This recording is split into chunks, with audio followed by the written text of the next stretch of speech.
Faqat doriga yopishib qolmanglar, dori bilan hal bo'lmaydi aslida bu. Odatda laganevroz bu o'z mana nomi aytilishidan nutqning nevrozi. Gapirish bilan nafas hamohangligini buzilishidan kelib chiqadigan narsa bu. Ko'pincha qattiq situatsion holatlardan, stresslardan keyin bo'ladi bolalarda. Farmakologik dori emas, ko'proq psixologik usullar bilan davolanish yaxshiroq hisoblanadi. Masalan, bolani bilan ko'proq sayr qiling deymiz, tinchlantiring deymiz. Tinchlantiruvchi massajlar, shunaqalar fizioterapiyalar qilsin deymiz. Faqatgina biz endi nima deydi?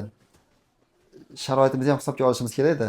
Ona faqat bolani silab, siypalab yurmaganligi uchun ko'pincha dori-darmon ham berishga to'g'ri kelib qoladi. O'zimizni mentalitet holatimizdan kelib chiqqan holat. Chunki onalik vazifasidan tashqari ayollik vazifasi bor, o'qituvchi bo'lsa ustozlik vazifasi bor, ishxona, boshqa bo'ynida juda ko'p sizlarda yuklamalar ko'pligi uchun bolaga ajratgan vaqtlaring kam bo'ladi.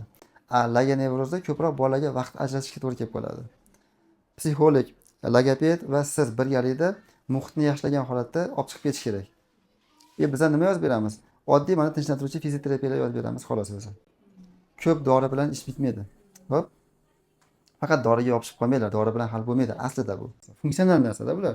Vazifani buzishdan kelib chiqyapti. Funksional narsani hech qachon dori bilan to'g'rilab bo'lmaydi. Bu narsani mashqlar orqali yaxshi qilish mumkin.